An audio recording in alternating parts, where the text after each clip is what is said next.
And we're back with UFC card collab number 17. Today we take a look at the new 2024 Topps UFC Gold label. We answer the question, should Ilia Topuria cards be selling for higher prices? And we do a deep dive on some new unlicensed autos from Leaf. As always, I hope you enjoy this video.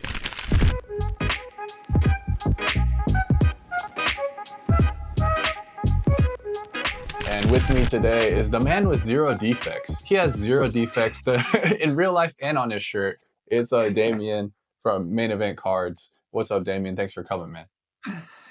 You're always generous starting off the show with the compliments. I wish it was the case with zero defects. There's a few defects going on, but I'm going good, mate. Once again, I say it every time, but it's always good to get together and talk about these cards. So I'm pumped. Oh yeah, talking about the cards. And to start off the show, let's talk about a new card product. It's What's News. It is 2024 Topps UFC Gold label. Let's go ahead and use our quantum computing powers and check out some of these sick new designs here. So this is the box. Off air, Damien was saying he hasn't really looked at it too much, so it'll be good to kind of get his thoughts on this. What do you think about them trying to sell Pena on the as the cover star of this year? She's the champ, dude. I mean that. Yeah.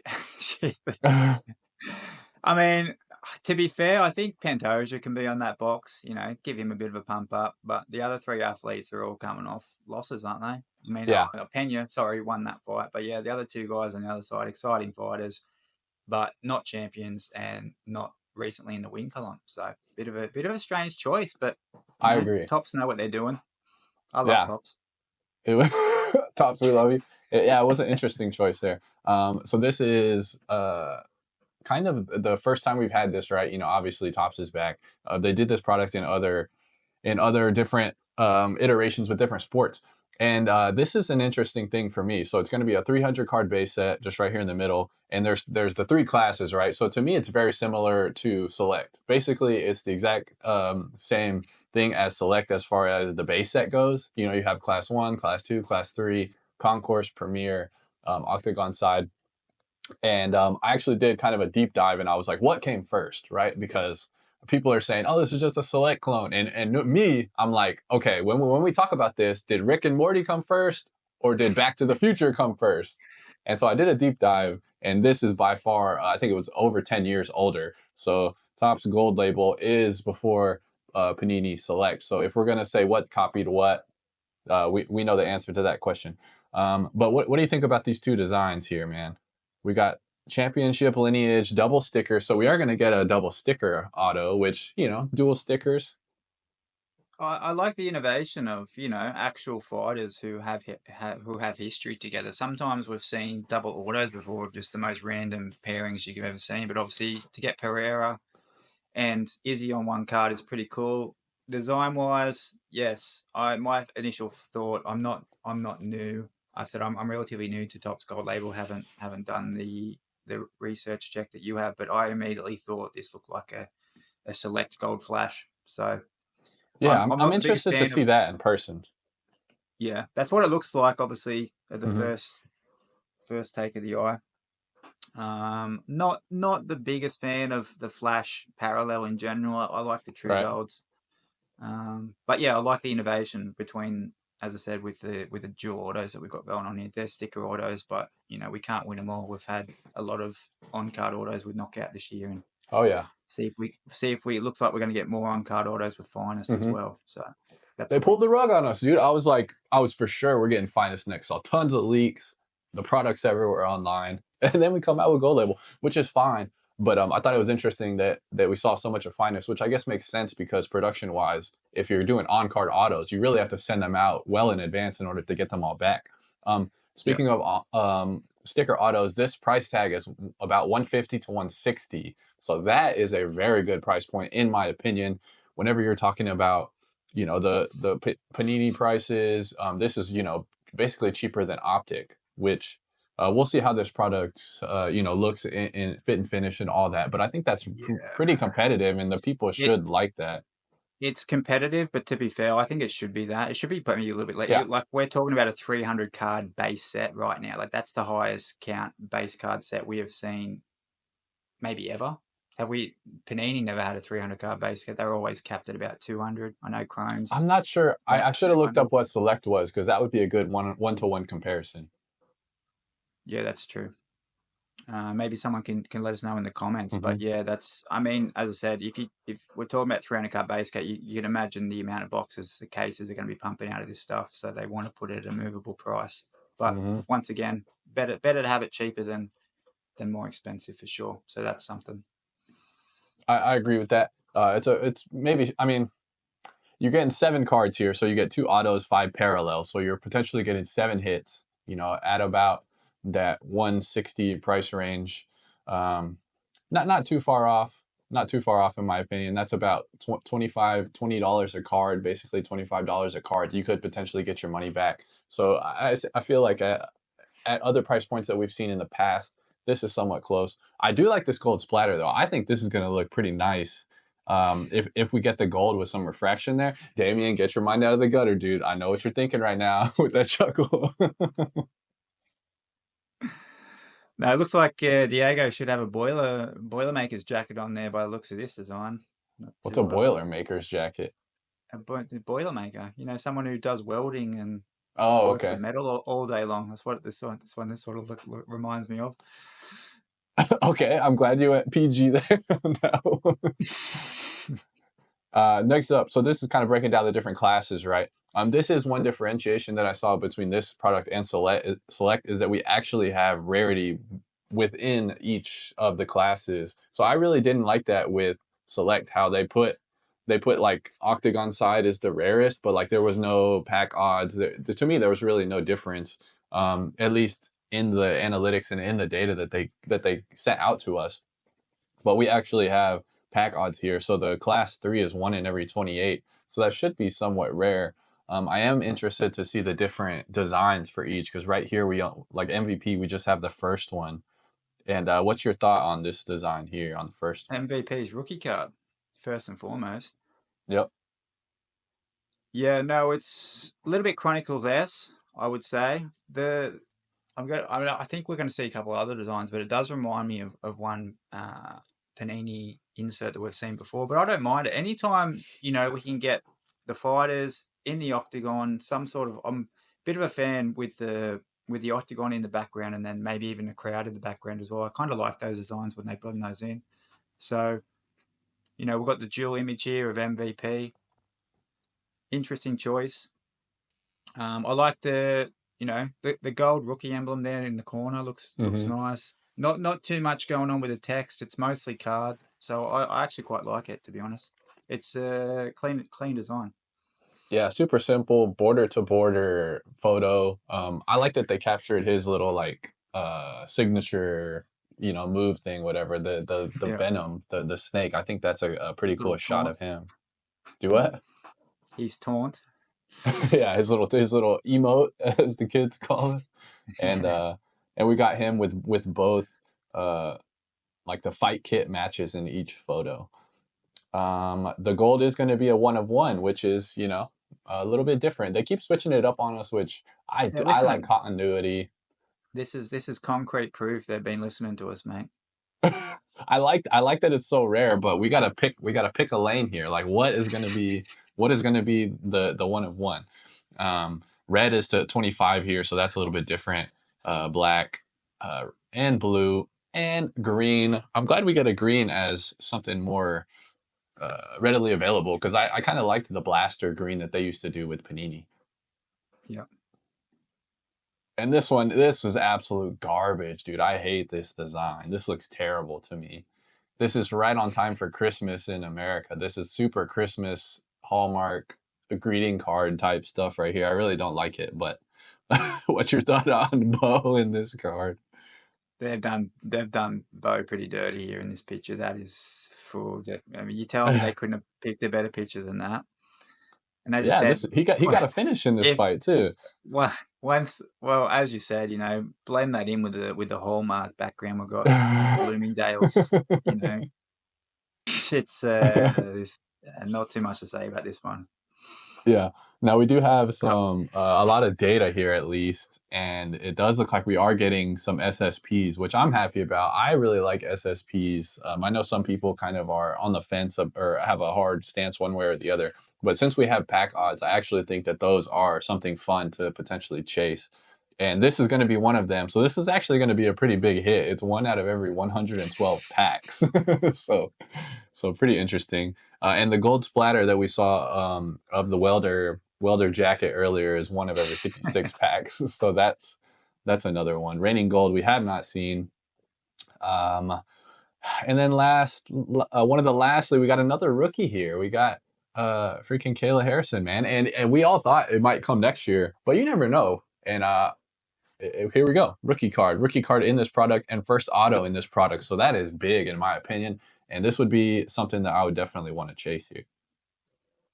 yeah, I actually like, Panini were a little bit more reserved when it come to doing that type of things. There's a handful of fighters who do have, only one rookie card in a certain year for Panini, but for the most part, if you were in Panini Prism, you were then in Select, you were then in Chronicles, you were then in Optic, and you ended up with, 6 different rookie cards from 6 different sets. Mm-hmm. But I like when, Tops used to do this a little bit more, like when they had the licensing before, they would introduce a fighter mid-year, so that way that fighter would only have, 1 or 2 rookie cards from different sets. So it sort of, it dilutes out having 6 different rookie cards from 6 different sets. I like it that they've diluted, especially for the rookie card. It makes it more of a chase card, in my opinion. So I kind of like that. This design itself reminds me of the certified that we had from Chronicles. Mm. Obviously, we've got the dual image there again, something that they've doubled up on in terms of designs, but I don't mind it. Yeah, I actually kind of like the page rip with the rookie card emblem in the background here. I think that's actually pretty sick. I don't know if I've ever seen them do a rookie card emblem like this so Yeah, big in the that's good. back. And I think that's kind of a pretty sick card. She's looking absolutely diced. Look at the delts here. But first auto will be a good chase. I'm interested to see how the people react to this because, I mean, you have Pena, who's a very, I don't want to say unlikable, but like a lot of people don't like her as champion right now. And it's a big opportunity, I think, for Harrison to really steal a lot of that juice, kind of be the hero that people want to see to Pena's villain, and I think it could be kind of a good bump for that division and a good bump in card prices for her when we see her finally get printed. Some other things, all of the autos are 99 or less, so that is to me a great thing. We don't just have base autos getting spammed a million different times. I mean, there's still going to be a lot of autos in this set. I mean, what's that? 1, 2, 3, 4, 4, and then plus here 5, 6, 7, 8. So a little bit less, maybe 750 autos. So still a lot of autos in this set, but I do like that Yeah, the most of them are limited. yeah. No, it is nice to not have base autographs, that's for sure. So that is a good improvement. What do you think about the highlight here?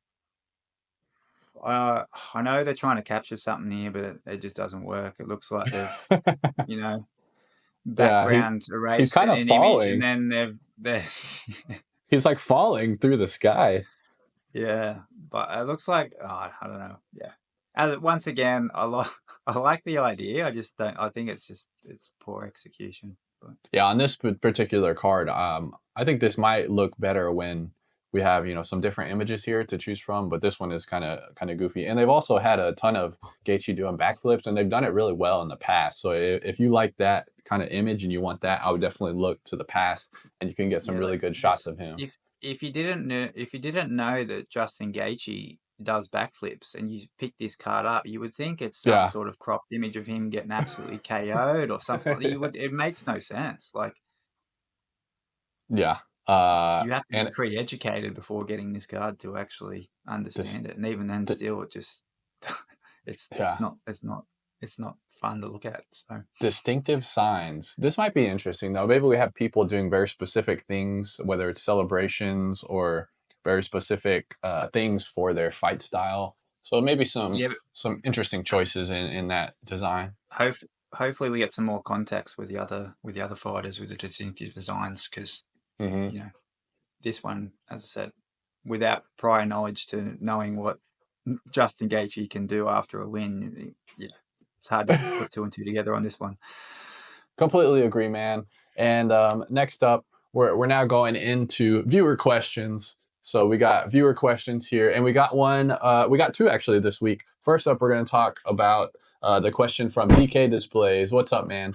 His question was, where, when, and how did Leaf get current UFC fighters to sign for them? And this may be breaking news to some of you, but Leaf did come out with a 2024 product that does have a lot of UFC autos, UFC fighters autos in it. So we're going to talk about, kind of answer that question, and then we'll look at some of the cards. So Damien, what do you got for DK on this end?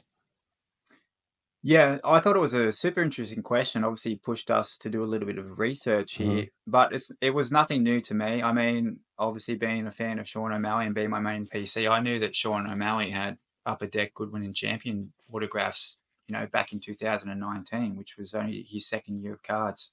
First year, obviously, being 2018 with Tops and the UFC. But, Upper Deck have done it. Upper Deck have also had Topuria autos. Leaf have had UFC autos dating back to 2011. They've had, Kamaru Usman 2022. So Mm-hmm. Leaf have sort of handpicked here and there. They had Leaf were the only one making Conor McGregor autos there for quite some time. Conor McGregor had his autos returned in Tops this year, but before that, we haven't seen autos from Conor McGregor since 2017. But yet, Leaf were making Conor McGregor autos all this time. They were obviously sticker autos, no on card, but obviously Leaf had secured some sort of deal with Conor McGregor between 2017 and then and even still now, that who knows how many sticker sheets Connor's signed for Leaf, so they could pump out Conor McGregor autos for the next 10 years. We don't know, but obviously, yeah, there's some sort of deal that happens with these fighters, and don't know how much you want to go into it first. If you want to speak a little bit before we talk about maybe the logistics of it in No, go. terms of. You can go ahead and tell him the deep dive that you did, Damien. Putting in the work, man. He's out there in the field, and he got some legitimate evidence and some feedback on how this process works from somebody who actually does this. So yeah, you can So kind yeah, of go and tell the people about that. So yeah, obviously with the initial question, it was very interesting. Something that I'd known about. I'd known these fighters have had other autos before, as well as having licensed autographs. But without speculating, I was wondering how this could be confirmed. Do I reach out to Brock Lesnar's lawyer, or do I reach out to Conor McGregor himself and get on his boat and ask him face to face? But I was wondering, how am I going to do this without speculating? And I remembered there is a gentleman in the UFC, on the UFC roster right now, should I say, who is also doing his part making UFC card content through his handle One Punch Cards. That is Josh Emmett. So I figured, long shot, but I'll message Josh Emmett on Instagram, because if anyone that I could contact, who I had contact to, could actually provide an answer, it would be Josh Emmett. So kindly, I reached out to him, and he kindly answered quite quickly, and he let us know that I assumed that UFC fighters, it's not like NFL, not like NBA, it's not an association, in terms of that these fighters are signed directly through this association. UFC fighters are known to be contractors, so therefore maybe I thought they had more rights over their own, intellectual property, and it appears that they do. Um, Josh Emmett saying that they are free. Obviously, they have deals with Tops, but then they're not specifically contracted to only Tops, so they're free to basically do other autograph deals if they please. So basically, got the confirmation that yes, these UFC fighters can have licensing deals with Tops for the autographs, but they can actually go out there and find other licensing deals with autographs as well. So it's more the UFC, which is strictly Yeah. licensed to Tops. So, what you will notice if you look at enough of these Leaf cards, enough of these Upper Deck cards, you won't see Hmm. any fighter in their actual fight attire or anything to do with the UFC. These are basically these fighters' cards, outside of the UFC, maybe in training apparel at best, but it's actually UFC who has the license that's up for grabs, which Tops has at the moment. So. Yep, perfect. And this is a good example here. So we have DP in his fight gear, but as you can see, they photoshopped all the details out. Like you can't see anything UFC related. So I think you're right on the money, I believe, in that they can show the fighters, but they just cannot show anything regarding the Ultimate Fighting Championship, and that's kind of the Yep. rights deal. And we're just gonna go through and look at a couple of different cards. Dude, how American is this card, baby? How American is this card? This is sick. Look at that. Stars and stripes in the background. We got DP on a freaking aircraft carrier. The exotic Yeah. military. Appealing to a certain demographic there, but I Yeah, trust Leaf know what they're doing. oh yeah. J Money, as a DP fan, you gotta get one of these, dude. This is sick right here. And we got a guy that's fighting this weekend. We got Ian Gary with one. He's on 2024. Kind of an interesting card here, and a lot of autos, man. A lot of autos. Aaron Blanchfield with the tank, dude. Yeah, baby. She's not even American, is she? I don't know. I don't think she is. I think she. It doesn't matter. It's still too cool. It's hilarious. And I know you're gonna love this one, dude. Look at O'Malley with the Valkyrie image behind them. Oh man, I mean, if you want any inspiration on innovation, you just Dude, Leaf. type in Leaf on eBay, and you will Yes. get some innovating designs. Leaf goes for it. They go for it, and I love it, man. I love it. That Valkyrie card is sick to me. Who are you taking in a fight, dude? It's O'Malley and this mythical Valkyrie with a spear versus John Jones locked in a room. Who comes out? Oh well, it's John Jones versus no holds barred over there, so probably John Jones, to be honest. Nice, man. Love it. I love it. Thanks, DK, for the question. Hopefully that was kind of, what you kind of wanted out of the answer. It was a tough one to answer, honestly, as far as regarding the actual contractual things. But thanks again to Damien for kind of reaching out and trying to dig. And thanks to Josh Emmett. One Punch Cards, everyone. Yes. I will have put his stuff already whenever we mentioned him at the beginning. Next up, we got another question. Our second question this week. Thank you all for sending questions. Please send questions in the comment section if you have any. And this was a real easy one for us. J Money with giving us the alley-oop here so we can dunk this one home.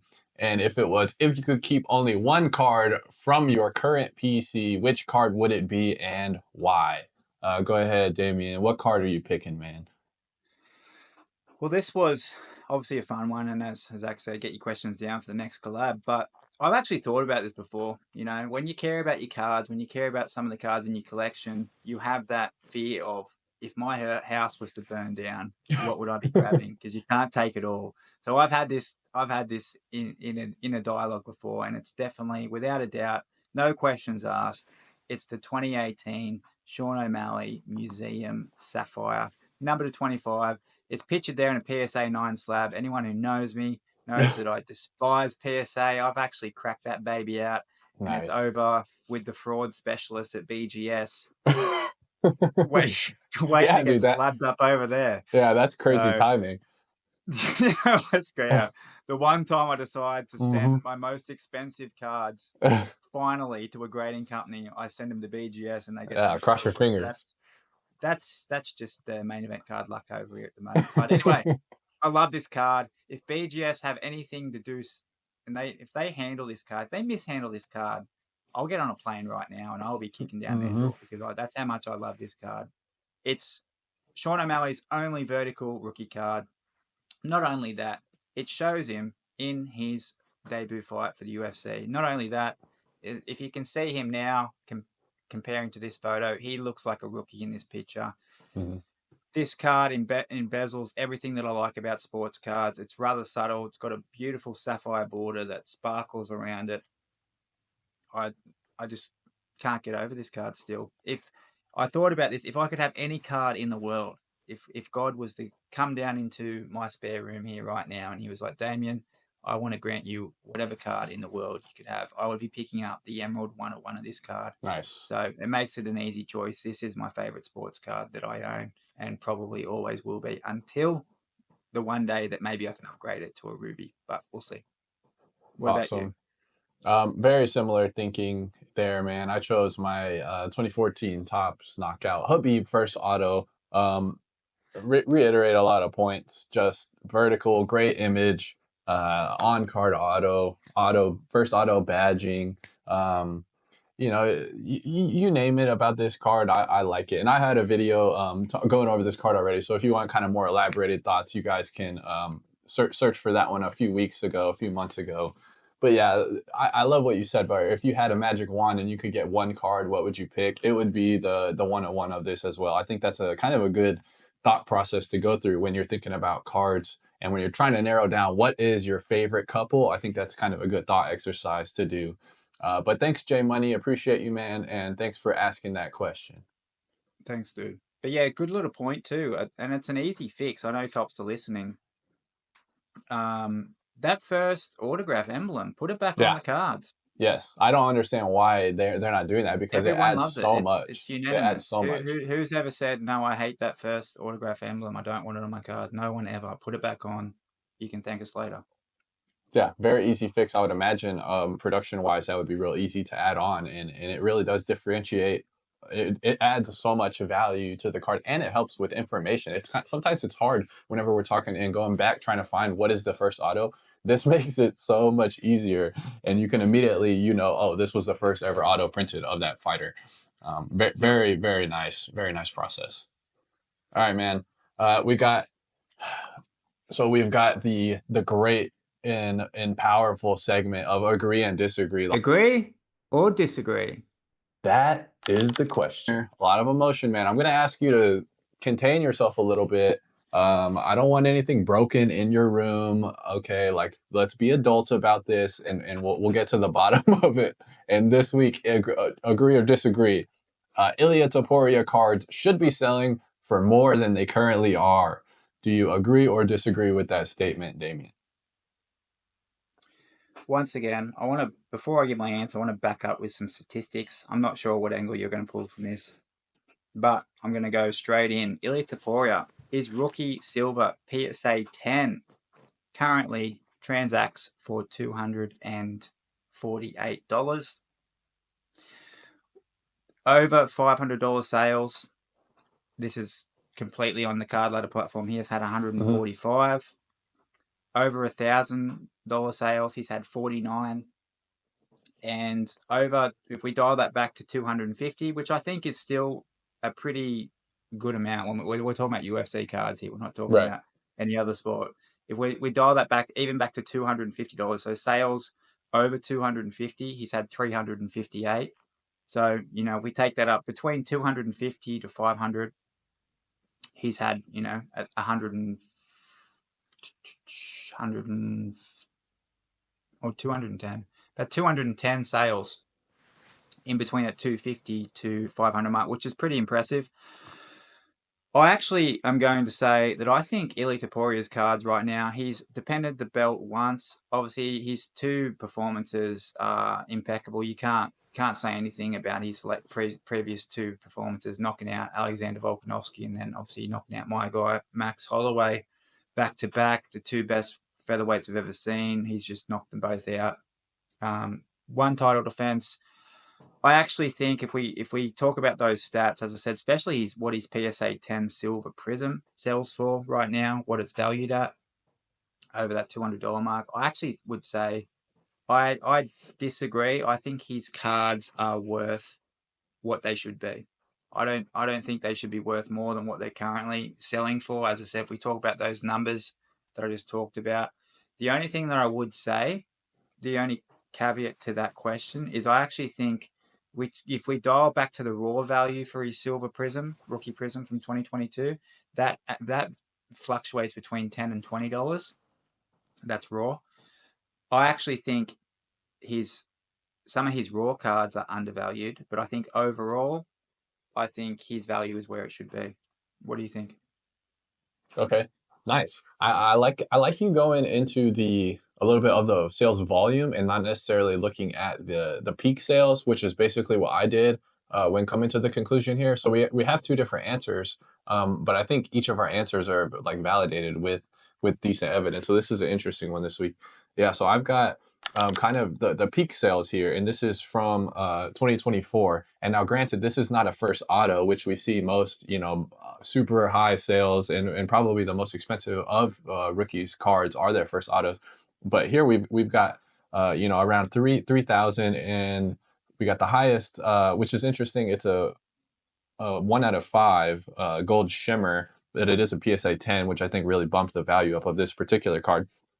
I'm not necessarily gonna count these because this was in 2022, but and if we compare this to like recent pricing of, let's say, like Diego Lopez or Bo, people that are not necessarily champions, those cards are three x, basically 2.5x of these prices. So just when comparing with those two guys, from a person that already has a pretty well laid down resume, like you're talking about a guy that is only 27, Damien. I think a lot of whenever we think about youngsters and rookies, like some of these people that have already been dominant and they've been in the UFC for a little bit, we don't necessarily think of Topuria as like a young rookie right now, but he's only 27 years old. So he's basically, I think, what is Bo Nickel? He's like 26 or 28, right? He's in that range. So he's basically the exact same age as a guy like Bo. He's already beaten two, arguably, of the best people in the featherweight division.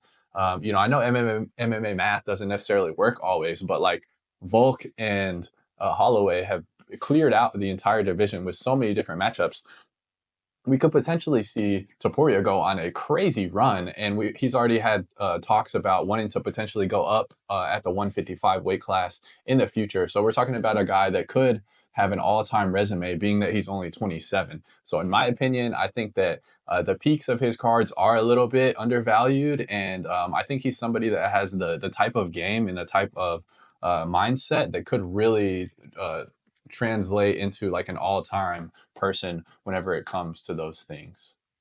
Yeah. I thought that was actually really interesting. You pointed out obviously the higher end sales there, and as you said, you were comparing them to some of the other guys, the less accredited guys in terms of achievements and what they've done in the sport so far. But what I actually quickly looked at before too, when we're talking about such a base, highly liquid card in terms of rookie silver prisms, Bo Nickel's rookie silver prism is currently doing about $50-$60 in a PSA 10. So we have that, and then we have Mm. Ilia, whose rookie silver prism is 4x. And the same, Mm-hmm. even Shovcut. I looked at Shovcut's rookie silver prism; it's somewhere around the $70 as well. So even if you're comparing the same rookie, I know a lot of people, because I remember when I did the Panini rookie class, Shovcut was like right up there in terms of just below, even if not above Ilia in terms of sales volume, sales value. Even though I end up pushing Ilia in that third spot for top rookies, for the top 3 rookies for Panini era.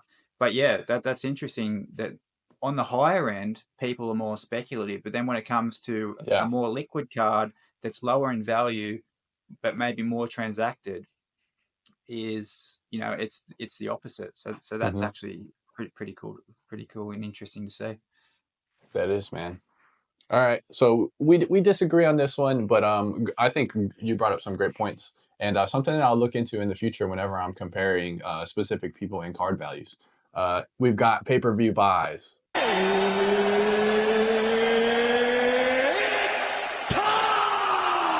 For Or pay-per-view pay-per-view buys. buys.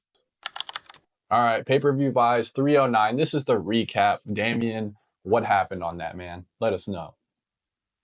So I did an auction. Once again, guys, don't auction UFC cards. Basically, what I've learned from my auctions, I don't know, I might do a little bit of video on this, but I'll give people the true people who are still watching here right now. Basically, every auction that I did, I got burn on. The auctions where I actually was happy with the sales, the people didn't the fight though the fighters didn't win, but I was still happy with the sales value of those 2 cards. For example, the buyers didn't pay anyway. So Hmm. you either get burnt or the card goes for an amount that you actually think is fair and you're happy with, and then people don't pay anyway. So don't auction UFC cards, even if I mean, maybe it had been different if those fighters won, of course, but this is MMA. You never know what's going to happen. Your favorite fighter could end up getting 50-45 or getting KO'd for the first time. So that's why we all love this sport.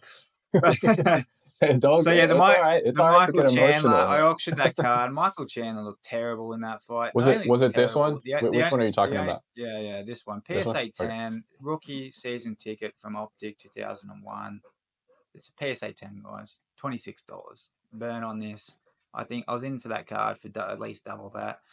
And then I had 2 buy it nows for Michael Chandler and 7 views, no watches for his rookie silver prism. And then the last one was the slabbed up certified in the red. It's a $99 nice card too. PSA 10. I like that card. I probably Yeah. priced that one a little bit higher than what it should have been, but just because I liked it and I was happy to That's keep it. okay.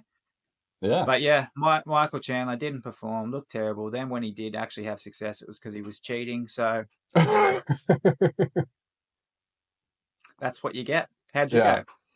Yeah, man, the Chandler cheating is becoming a thing, and you can say what you want about the guy, but I don't like that at all. And it's been multiple fights now where this has happened. Like this is now a talking point that needs to be had with him. Man, that's probably the most delusional thing. Did you see his comment when he's like, what do you say? 8 times out of 10, I beat Mike.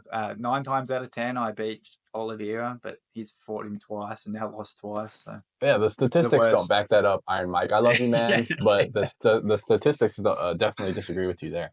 Oh, But yeah, on this one, I had we were talking about Bo earlier, and man, I feel kind of like I'm a Bo hater, but I'm really not. I feel like I'm just trying to balance out the talk with Bo. right. But I was kind of betting against Bo with the Paul Craig, not betting against him, but I had, obviously Paul Craig was fighting Bo. I figured maybe Craig will win. He can steal some of that hype. Maybe somebody will get excited about his performance and get his first auto rookie card. We know what happened in that fight. Pretty lackluster on both sides. I mean, Craig didn't really get beat up that much, and he didn't get submitted. He didn't get finished. So I guess that's kind of a win. But this did not do anything hardly. I think it had 1 watcher and like 8 views. So very little action here on the Paul Craig. Did not make the sale. But I did this last minute. Damien, I actually put this up. Do you remember this card, man? I bought this like early on in one of our pay-per-view buy segments. And it was the X-Fractor that was labeled as a refractor. So this one is of 388. So it's a little bit more rare. I did put this up as buy it now. I think I put it up around $100. I didn't make the sale, but I do have some watchers. And obviously, we know John had a really good performance and beat up Stipe with that sweet spinning kick to the body. So I'm hoping maybe if Jones ever does get booked, maybe against Aspinall or against Pereira, maybe this card can get some action. Yeah, man. No, that'd be an interesting one. As I said, that was a sneaky buy for you to get that one at, serial number to 388 when the actual refractors that it was labelled at a number to 888. So that's a sneaky buy. Hopefully, yeah, that one sells. It looks like he's going to fight again from all reports, but you never know with John Jones. They need to just pay this guy. Look, if this happens again and we get a Francis Ngannou Jones situation where the UFC doesn't want to pay these guys enough money, I'm going to be really upset. They have so much money. It's basically $1 billion company. Like, fucking shell out some more money, dude, and get these guys paid, and let's make it happen. I guarantee you, if they put up, 10 plus million for Jones, I guarantee you he would do it. And I really hope if we could get John versus Tom, like, if you talked to me 4 or 5 months ago, I would have said there's no way that he does that. But after that performance, I think he kind of gained a little bit more confidence, if that's even possible for the baddest man on the planet. But I think he does think that he can beat Tom. And I think if they pay him the right amount, it will be worth the risk of potentially losing to his legacy. And I think maybe they can get it done. Yeah, they need to book that fight. And they need to book that fight as soon as possible, because the more time that goes, the more time John Jones has got of stomping out a grandma or something like that. Yeah. Pay the man. But you're right, good point. Like UFC, they've got the money. They need to start forking out. I mean, Dana's over here, buying midnight hobby boxes, so maybe that's where all the money's going to. I don't know. But yeah. He's promoting Power Slap with all of his money instead of putting it into the sport that actually got him to the dance. But that's another topic altogether. That's another Stay topic tuned. altogether. Yeah, stay tuned. All right, man. We got 310 coming up. Really good card here. I'm excited about 310. There's some good matchups on the prelims, early prelims, on the main card. We got some good matchups on this one. Honestly, it has been kind of some sleepy cards as of late, but I'm excited for 310. So what do you have for you're trying to sell on this week? So yeah, you made it obviously prelims, a stack prelims on this. That's where my Mm-hmm. card's coming from. Chase Hooper. We have his Premier Level Select from 2021. It's a rookie card. What's fun about this? Chase Hooper only has one rookie card, and it's for two Nice. technically. The Premier Level from Select and the Octagon side from Select. That's it. No Panini Prism for Chase Hooper. No Immaculate for Chase Hooper. So this is it. Either one of two cards. And I think this is quite fun. This is what my video was actually about this weekend in terms of Joaquin Buckley. But it's fun. I've been doing some deep diving lately on exciting fighters who actually don't have many cards out there or even many rookie cards. It's a So good as I said, topic. Chase Hooper's one of those ones where, as I said, this is one of two rookie cards for him. This one I've only recently purchased, so I actually don't have this one in hand. It's not up for sale or anything, but I think it's a fun one to hold on to. I think Chase Hooper has been getting better and better with his performance. You know, he's getting older now. He's moved up a weight class. He's having more success there at the moment, and I think he's going to round out. He's only a super young guy as well. Mm-hmm. Super nice. He seems like a super nice guy as well. But yeah, coming up against Clay Guida, very winnable fight for him on the prelims. But this Oh one yeah. is more a purchase for later on. I'll stash this one away and see what happens. As I said, given that it's only one of two rookie cards that you can get for Chase Hooper, so I like it. Yeah, man, this is a guy that I've kind of had my eye on as of late because like you said, he came into the game so young. Like, what was he, like 22, 23 when he was first getting in the No, he's mix? younger than that. I think he was like Like 19 or 21? 20 or something. Yeah, Yeah, yeah, max. it's Yeah. insane. So he's kind of a guy that we were talking about, people that you don't necessarily look at as young, like kind of like Topuria, because they've been really in the game for a while. And what is he, like 26, something like that? Like he's super Yeah, young he might still, be something like that. Yeah, 25. he's still super young. Yeah, he might only. Yeah, I think he might be 24 or 25 now. Like, yeah, he's Yeah, still and really, really young. And as I said, he's showing improvement. So hmm yeah, no, this is a great card, and the rarity that you brought up is also another good factor with this card. So I think that's a good buy. And hopefully Chase Hooper should show out against Clay Guida, if we're being honest. I mean, if he loses this fight, that is not a good look for him. He should win this relatively easy. Um, yeah, for, for me this week, I got the Aljo 2022 Mojo PSA 9. I've been trying to sell this for a while, man, and he's been winning and he's been fighting pretty well and still really no steam on this card. But if he beats Mobzar, I think this will really put Aljo on the map and kind of make people take him seriously. I know some people don't like Mobzar either. So this is kind of a match where, similar to Harrison and Pena, maybe Aljo can be the hero and foil Mobzar because I know a lot of people don't like his style. yeah. I don't know why. I think Mosfar he's good all round. It's not like he's just a Hmm straight grappler like a Mateusz Gamrot or something. Like, you know, he can do it all. And then as you like, I mean, if Aljo can beat him, like he's rocketing himself right into title contention really at 45, which is good for Aljo. I don't have anything against Aljo.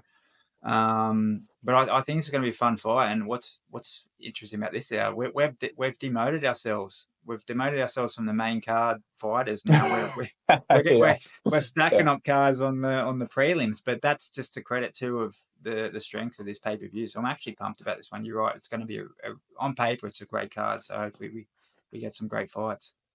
yeah, yeah. That is funny to think Mobzar versus Aljo is not on the main card is really honestly a bad. I think that's a kind of a bad move on their part, and I think they have Kron Gracie on the main card, which I've already seen some people kind of saying like, "What? Why is he?" And I completely agree with that. Like you've got like you said, a potential up and coming title shot in the future for whoever wins this fight. Like they're, going to be top five. You could definitely make the argument that they deserve Topuria next.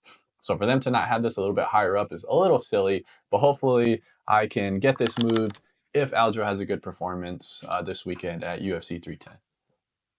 Yeah, man. Hopefully, I think obviously mine's not up for sale just yet, but hopefully you get something and you bring us back some good news and roll some dough into the next play. Oh yeah, baby. Massive sales coming to us all. Boom, boom, sale, sale, sale. But thanks for coming on, Damien. I appreciate it, I man. mean, Always a good time talking to you. Hopefully, this episode was both entertaining and filled with knowledge and filled with wisdom for anyone still watching. yeah, no, it's always a good time, mate. I don't know how many people, make it to the ends of these videos, but I say it every time, I have fun. So that's the Yes, main thing. sir. All right. Everybody go follow and subscribe to Damien. Go check out all of his awesome videos. Got some really good videos coming up. That one about the people with low rarity rookie cards is going to be a great video. Thanks for watching, everybody. Thanks, guys.